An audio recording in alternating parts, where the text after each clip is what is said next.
I love my dad and all of this kind of stuff. Okay, but when Dominic Jr. needs some shoes, he goes to Brother Greg and said, "Would you buy me some shoes?" Right? Now, how do you feel about that? I'm not being bounced. He did. Your son just dishonored you, didn't he? Yeah, he did. Amen. And, but he talks about that. He points you out. That's my dad over there. He runs to you and talk about his dad. But when he's hungry, he goes to Brother Greg and says, "Would you fix me some of that spaghetti?" Want some carbs? Oh, some carbs, and more carbs. He dishonors you because you know how to cook too. You know how to. So here it is. We will talk about God, but we will expect the manifestation of power from altogether other disciplines. We expect our money to come from the jobs that we might work on. We expect healing to come from our doctors. We expect legal ease to come from lawyers. Come on, somebody. We expect so much of the United States government that it is a shame.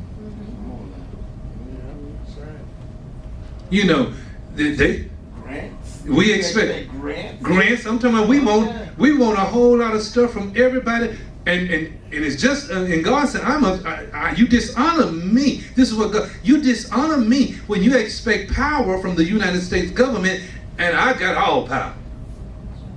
When you expect a doctor to heal you, and I am Jehovah Rapha, the Lord who healeth thee, and you expecting a doctor to cure you, you dishonor me.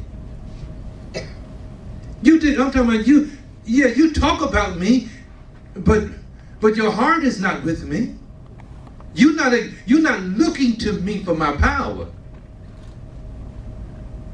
And that's what Paul was addressing. He said, your faith needs to be in the power of God.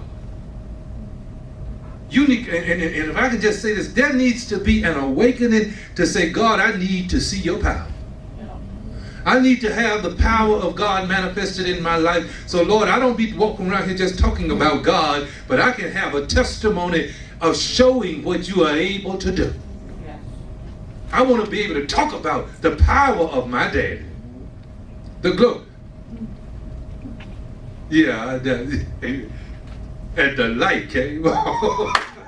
I want to be able to talk about the power. I won't get you, Brother Will. But church, if you can't talk about the power of your Father, why talk about him at all? So I'm not from Missouri, but don't talk about God if you can't show me something. That's right. You know, yeah, that's what Paul was saying. I need to be able to see, because God is able. What did the three Hebrew boys say and I just said the three Hebrew, I don't know, I don't want to dishonor them by calling them boys, but in Daniel's day, those three Hebrews, what did they say? My God is able. Whether he does it or not, Period. he's able. That was a demonstration of their faith. A demonstration of their faith. Of God's power. Of God's power. God is able. Predicated on their belief in Him. In Him. That was their demonstration of their faith in God's power. And when they stepped out there on that limb, what did God do? When they stepped out there and said, my God is able. Even if He doesn't. Even if He doesn't, He's able. I'm dependent upon Him. I'm not dependent upon them. I'm dependent upon Him. God, so which way did He go? And what did He do when they stood out there? He showed up, and He was the fourth man in the fire. Amen. And they came out. When they went into and when they came out of the fire, the scripture said they went in bound, but they came out free. That's right. The ropes was burned off of their hands, and they had no singe marks. How could a person who who have never seen God say the fourth looked like the Son. Isn't that something? Who have never seen. I'm talking about King. The king looked at and saw the fourth one in the fire and said, he looks like the Son of God. Man, it was something else. So, and you know what? The Lord spoke to my spirit and said, like no other time, this generation needs to know the power of God. Because everybody has a doctrine. Everybody got a teaching. You know, you got the Mormons and the Jehovah's Witnesses, you got the Roman Catholics, you got the Holiness, you got the Pentecostals, you got the Baptists, you got all of these various and sundry paradigms under the umbrella of Christendom, and everybody is saying that I'm right, and God stands back and say he's right. And he's the only one right. He's the only one right. Right. So then, if you can't show me power, if you can't show me the power, if you can't show me faith in the power of God, then all you got is just a teaching. And show me somebody who don't have a teaching. So where is your faith in the power of God? And what the Lord does, he puts each one of us in situations so that we can trust in his power. Yeah. So we can say like Daniel, God, you got to show up in this situation or else. He does it for us every day. I trust in him to wake me up every morning. God, you got to show. Now, brother Jim, everybody don't understand what you're saying because they don't really know your testimony. I do. You know, but understanding your testimony, I hear clearly what you're saying. You know, because sometimes, man, I ain't gonna testify for you. Come on, brother.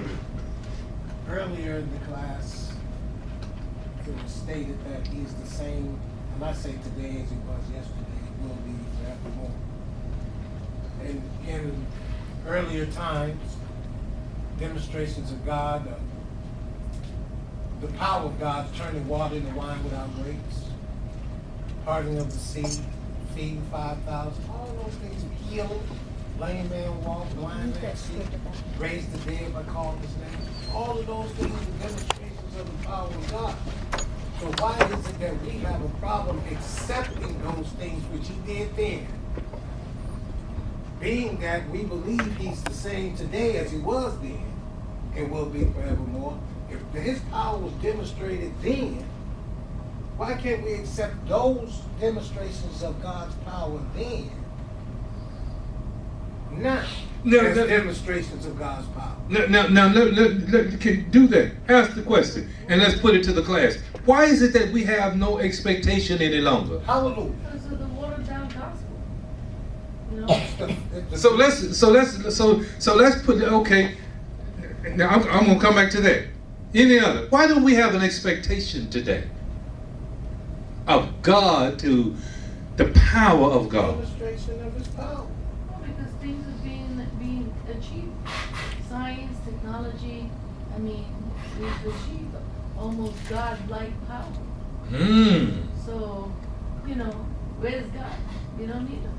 You don't. That's what man says.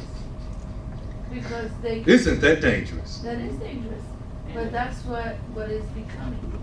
What is coming. Have we come to that? Absolutely. Right. Well, we haven't. But yeah, the true believers yeah. haven't.